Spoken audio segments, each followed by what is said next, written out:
अस्सलाम वालेकुम दोस्तों, मेरा नाम है मुस्तफ़ा और आप देख रहे हैं मोहसिन टीवी।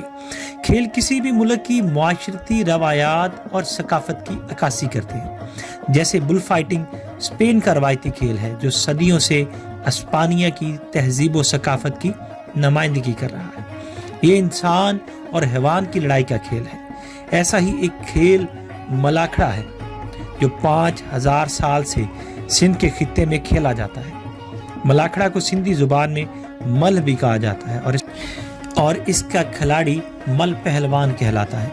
लाल शहबाज कलंदर, शाह अब्दुल लतीफ भटाई, हजरत अब्दुल्ला शाह गाजी और दीगर बुजुर्गाने दीन की दरगाहों पर लगने वाले मेलों में मलाखड़ा के मुकाबलों का बाकायदा इनेकाद किया जाता है। सिंध यूनिवर्सिटी के इंस्टीट्यूट ऑफ सिंधियोलॉजी में मलाखड़ा का कॉर्नर भी कायम किया गया है।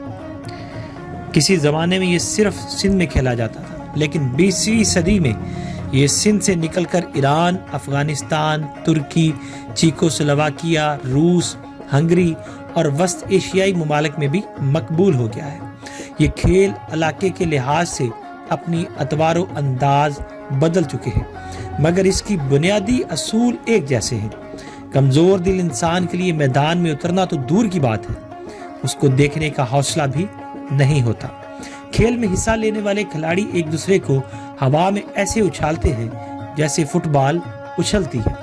अफगानिस्तान और बलूचिस्तान में खेल के दौरान जोर दाएं कंधे से लगाया जाता है, जबकि सिंध की मल कश्ती में जोर आजमाई के लिए बायां कंधा इस्तेमाल होता है।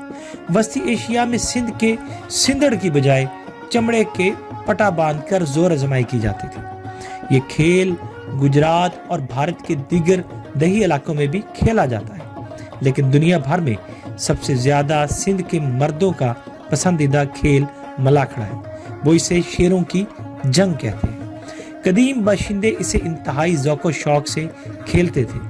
आज भी सिंध के दूर दराज इलाकों के ऐसे गोठ जहां बिजली, गैस, टेलीविजन और मोबाइल नेटवर्क नहीं है, वहां के बासियों के लिए मलाखड़ा कुश्ती सेहतमंद तफरीह का जरिया है। सिंधी बच्चों, जवानों और बूढ़ों की अक्सरियत मलाखड़ा के खेल से वाबस्ता है। इस खेल के आगाज के लिए 2 अफराद मैदान में उतरते हैं, जिनकी कमर के गिर्द कपड़े की एक पट्टी सी बंधी होती है। हर खिलाड़ी अपने मद्दे मुकाबल की कमर को मजबूती से घेरे हुए उस कपड़े को, जिसे सिंदड़ कहा जाता है, अपने मजबूत हाथों से पूरी ताकत के साथ पकड़ लेता है और अपने बाजुओं में समेटते हुए मद्दे मुकाबल को उठाकर जमीन पर गिराने की कोशिश करता है। जो खिलाड़ी ऐसा करने में कामयाब होता है उसे फातिहा करार दिया जाता है। जीत अपने नाम करने की कोशिश में ताकत के ये ज़ियो अक्सर अपने हरीफ को बाजुओं में दबोच कर हवा में ऐसे घुमाते हुए दिखाई देते हैं जैसे लट्टू डोरी में लपेट कर जमीन पर घुमाया जाता है। खिलाड़ी हवा में घूमने के दौरान इसके शिकंजे से निकलने के लिए खुद को घुमाने वाले पहलवान को अपने जोरों बाजू से न सिर्फ काबू में कर लेते हैं, बल्कि अगले ही लम्हे खुद को घुमाने वाले हुई फजा में उछाल देते हैं। दोनों पहलवानों की कोशिश होती है कि हरीफ को बाजुओं की मदद से उठाकर सर से घुमाते हुए जमीन पर पटका जाए ताकि फतह उसके नाम हो सके। वो मद्दे मुकाबल को इस तरह जमीन पर पटकते हैं जैसे धोबी कपड़े धोते हुए जमीन पर पटकता है, लेकिन दूसरा पहलवान भी ताकत और महारत में कम नहीं होता। वो जमीन पर पांव लगते ही खुद को गिरने से बचाते हुए इस तरह उछलता है जैसे रबड़ की गेंद जमीन पर मारी जाती है, तो वो वापसी हवा में तेज रफ्तारी के साथ उछलती है।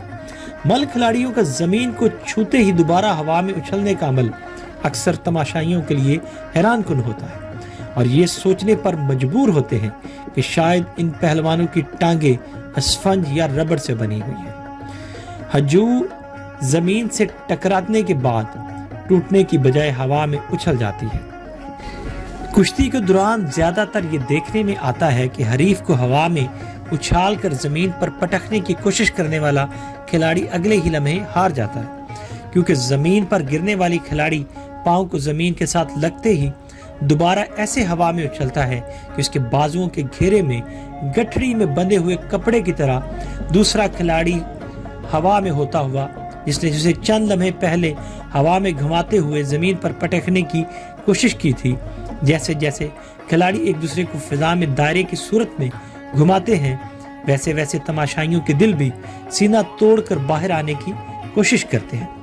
मल कुश्ती सिखाने के लिए सिंध के तमाम शहरों के गली मोहल्लों में अखाड़े बने होते हैं। इस खेल को सीखने का अमल 5 साल की उम्र में शुरू होता है, जो 12 साल तक जारी रहता है। मल पहलवान 17 साल की उम्र में मैदान में उतारा जाता है और इसकी रिटायरमेंट की उम्र 35 साल होती है।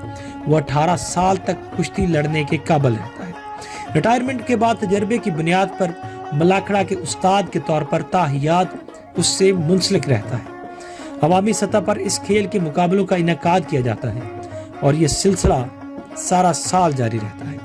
इलाके के जगीरदार, तमाशाई और मल पहलवान इस खेल को सदियों से अपनी मदद आपके तहत जारी रखे हुए हैं। जो मल पहलवान मुकाबला जीतता है उसे अवामी सतह पर हीरो का रुतबा दिया जाता है। उसकी बहादुरी के किस्से जुबान ज़दे आम होते हैं। लोग अपने बच्चों को मल पहलवानों की जुरात और ताकत की कहानियां सुनाते हैं। मुकामी बाशिंदों के नज़दीक मलाखड़ा सिंधी तहजीब व सकाफत का वो हिस्सा है जिसे फरामोश करना सिंधी तहजीब व सकाफत को फरामोश करने के मुतरादिफ है। सिंध की तारीख में जिन जवानों ने मल पहलवानी में अपना नाम के डंके बजाए, उन्हें आज भी सिंधी अपनी आन बान और शान समझते हैं। जिन सहूलतों की कमी और ज़राए अबलाग की जानिब से इस रवायती खेल की तरफ से अदम तवज्जोही के बहस मल पहलवानों की तादाद घटती जा रही है। मल एसोसिएशन सिंध के जनरल सेक्रेटरी मुमताज़ मरी का कहना है कि 5-6 साल पहले मीरपुर खास डिवीज़न में मल पहलवानों की तादाद 200 तक थी, जो अब महज 25 से 30 तक रह गई है। यही सूरत हाल सिंध के दूसरे डिवीजन्स की भी है। खासकर थर, जहां लोग इस खेल के रसिया हैं, वहां भी मल पहलवानों की तादाद में तेजी से कमी हो गई है। हुकूमत को चाहिए कि इस रवायती खेल की तरफ तवज्जो मबजूल करे, इसको दीगर खेलों की तरह कौमी और बैनुल अक़वामी सतह पर मुतारफ़ करवाने की कोशिश करे।